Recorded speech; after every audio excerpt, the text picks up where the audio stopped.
সূর্য, এখন এখানে থাকাটা ঠিক হবে না, চল এখান থেকে ভাই।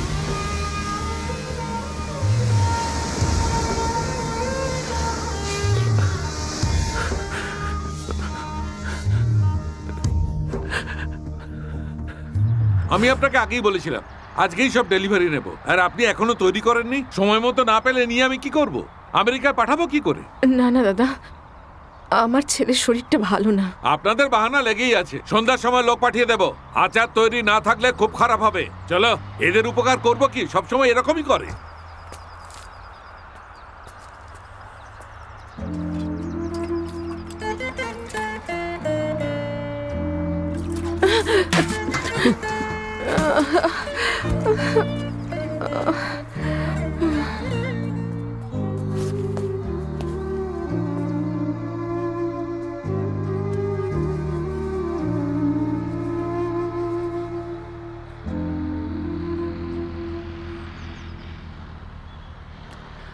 মা কেমন আছে এখন? মা ঠিক আছে।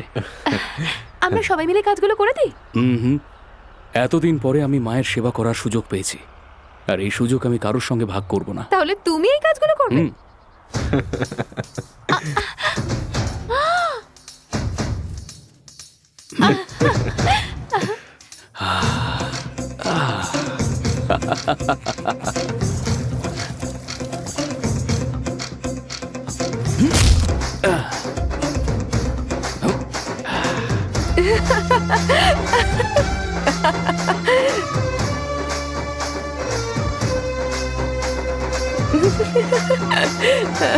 অশোক, দেখ একবার এদিকে।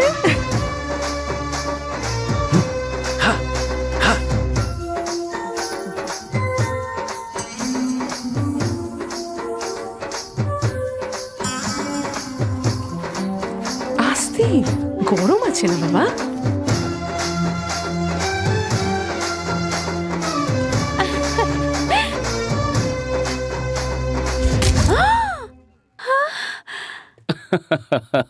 হুম।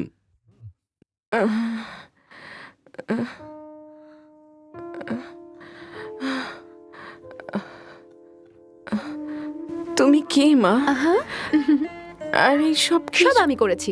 পাঁপড় বিক্রি করতে করতে এখানে চলে আসি, দেখলাম সব ছড়িয়ে ছিটিয়ে পড়ে রয়েছে, যদি নষ্ট হয়ে যেত তখন, তাই বানিয়ে ফেললাম। তুমি যে আমার কি উপকার করলে। এইসব বলে আমায় ছোট করবেন না মাসিমা। মাকে অনেক কষ্ট করতে হয়েছে, কিন্তু আজকের পর থেকে আর নয়। তার জন্য অশোককে অনেক টাকা দিতে হবে যে। কিন্তু অশোক আমার কাছ থেকে একটা টাকাও নেবে না। তাহলে কি করবি? আরে এটা কোনো অ্যাপ্লিকেশন হয়েছে?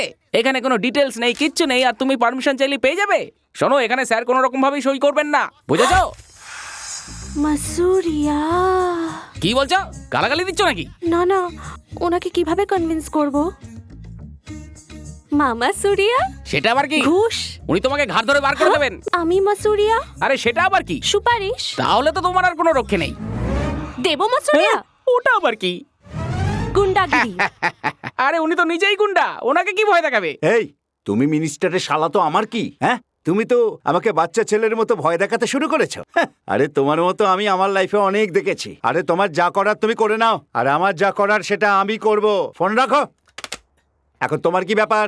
এটা কি তোমার বাবার অফিস যে আরাম করে চেয়ারে বসে আছো? কি চাই তোমার? শুনলাম 50 কোটি টাকার কন্ট্রাক্ট অ্যাপ্রুভ হয়েছে। ওই কন্ট্রাক্টে যেন অশোক পায়, বাকি সব ঝামেলা সামলে নেবে আমাদের ছত্রপতি। আপনারও যদি উপরি কিছু লাগে তাহলে এনেছি আমি সেটাও। ব্রিজের কোয়ালিটির গ্যারান্টি আমাদের, তাহলে অশোকই যাতে কন্ট্রাক্টটা পায় সেভাবেই সাইন করুন। সেটা তো ওর কাছেই করে নিতে পারতে। এখানে কেন এসেছো? অফিসটা আমার, তোমার চাকরি করি না।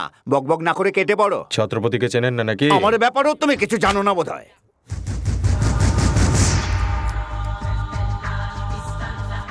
স্যার, আপনি নতুন এসেছেন, আপনি ও সম্পর্কে জানেন না। পান্ডু কাটকার আর বাজিরাওয়ের মতো গুন্ডাকে মেরেও ছত্রপতি হয়েছে। স্যার, আমি ওকে ভালো করে চিনি, খুব ভয়ঙ্কর লোক, যখন খুশি যা ইচ্ছা করতে পারে। বিশ্বাস করুন স্যার, আমার কথা শুনুন আর এগুলো সই করে দিন। এখানে সই করুন। সরকারের কথা নয়, এদের কথাতেই কাজ করতে হবে। কে কোথাকার গুন্ডা জানি না, আমাকেই চমকে দিয়ে চলে যাচ্ছে। আর কত বাকি? এখানে স্যার। আর কত সই করবো? জমি জায়গা সব লিখে দেবো নাকি? হ্যাঁ স্যার, এটা লাস্ট। এই নিন ভাই।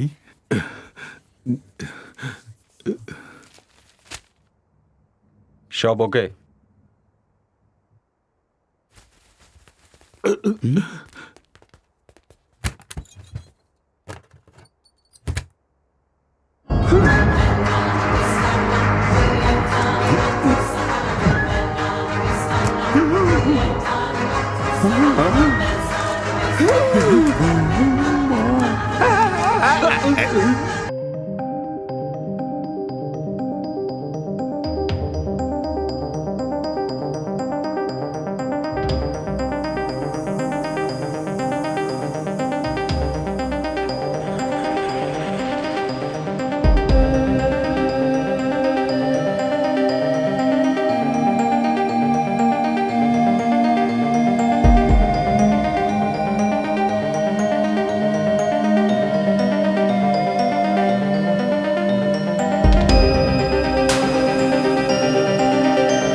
বুঝতে পেরেছি আমার বাবা কেন পদকে আপদ মনে করতেন। হয়তো কেউ ওনার সিটের নিচেও বোম রেখে দিয়েছিল। এখন থেকে আমিও আর চেয়ারে বসবো না, আর একটু দেরি হলে মায়ের ভোগে হয়ে যেতাম। আরে তোমার তো ভাগ্য ফিরে এলো, মিনিস্টার নিজে দেখা করতে এসেছে। যাও যাও। নমস্কার স্যার। নমস্কার, এসো। আমি তো একজন গরিব মানুষ, কিন্তু আমি বিশ্বাস করতে পারছি না যে একজন মন্ত্রী নিজে এসে আমার সঙ্গে দেখা করছেন। আমি আবার স্বপ্ন দেখছি না তো? কি ব্যাপার স্যার, এত দয়ালু হচ্ছেন কেন? কি বলছো? ছত্রপতির এগেনস্টে কেউ যেতে পেরেছে? খরচা আমি করব আর আনন্দ করবে তুমি। 50-50 হতে হবে। হ্যাঁ ঠিক আছে। আর আমাদের দুজনের মধ্যে একটা ডিল হবে। ছত্রপতি যদি মাঝখানে কোনো ঝামেলা করে তবে আমায় কিন্তু তার মধ্যে টানতে পারবে না। পুরো রিস্ক কিন্তু তোমার। মন্ত্রীমশাই, আমি আপনাকে কথা দিচ্ছি যে আপনাকে কোনো ঝামেলা পোয়াতে হবে না, কোনোদিনও নয়। হুম।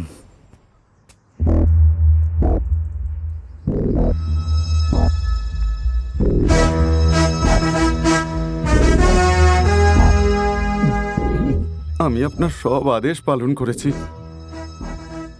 সবাই জিজ্ঞেস করছিল যে আপনাদের মধ্যে কি এমন আমি ওদের ধমকে দিয়ে তাড়িয়ে দিয়েছি। আমি তাহলে আসি। হ্যাঁ, আমি বড় হয়ে তোমার জন্য একটা অনেক বড় বাড়ি বানাবো মা। তোমাকে আর কোনো কষ্ট করতে হবে না, তোমাকে রানীর মতো করে রাখবো আমি। দেখো নন্দু, মহেশ নন্দা। আচ্ছা ঠিক আছে, সেটাই বলবো। নীলম ছত্রপতির সাথে বিয়ে করতে চলেছে। ওর যাতে কোনো প্রবলেম না হয় সেই জন্য তুমিও বিয়ে করে সেটেল হয়ে যাও। ছত্রপতি আর নীলমের বিয়ে হচ্ছে নাকি? ওকে, আমি যে সেডিস্টের ড্রামাটা করেছিলাম সেটা মনে করে নীলম আমার কাছে নিশ্চয়ই ফিরে আসবে, আর আমি ওকে পাত্তা দেবো না। তারপর আমার স্ট্যাটাস এই এতটা বেড়ে যাবে। That is the punishment. আমি একটা টিচারকে চিনি। টিচারের সাথে বিয়ে করে ABCDEF শিখতে যাবো নাকি আমি? রেঞ্জ। তাহলে এমএলএর মেয়ে? 2 দিনের MLA। আজ আছে, কাল থাকবে কিনা কোনো ভরসা নেই। আরে এমন মেয়েকে বিয়ে করব যাতে 10টা লোক আমার দিকে হাঁ করে তাকিয়ে থাকে। আমার কাছে ভালো অপশন আছে।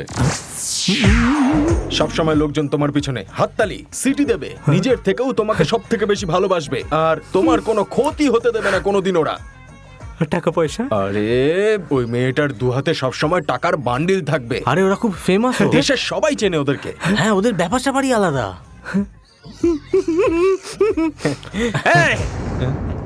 যদি তোদের কথা সত্যি না হয় তাহলে উল্টো করে গাছে ঝুলিয়ে দেবো তোদের দুজনকে। যা আমার হবু বউকে আমার হয়ে একটা চুমু দিয়ে দিস।